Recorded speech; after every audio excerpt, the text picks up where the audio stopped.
हे दोस्तों, आप लोग का स्वागत है मेरे चैनल पर। आप देख रहे क्रेजी फॉर भोजपुरी। चलो वीडियो स्टार्ट कर। भोजपुरी सिनेमा टीवी पर रिलीज होने वाली मूवी की लिस्ट आ चुकी है। मूवी का नाम है नौ देवी नौ दुर्गा।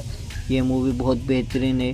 कुछ पिछले महीने ही 26 तारीख को थिएटर में रिलीज हुआ था और बहुत लोगों ने पसंद किया और बहुत बेहतरीन मूवी है। और नवरात्रि के अवसर पर रिलीज हुआ था तो अब ये टीवी पर भी रिलीज होने के लिए तैयार हो। तो अब बात करते हैं मूवी कब रिलीज होने वाला। बढ़ने से पहले ऐसे ही अपडेट पाने के लिए मेरे चैनल को सब्सक्राइब करके रखो।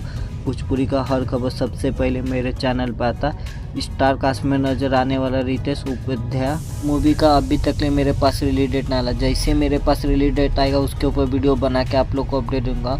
और मुझे लग रहा है ये मूवी अगले हफ्ते को रिलीज हो जाएगा। जहाँ तक ले लग रहा है मुझे 18-19 तारीख को कंफर्म रिलीज होएगा। पूरा शोर तो नहीं है लेकिन मुझे लग रहा है 18-19 तारीख को रिलीज होएगा।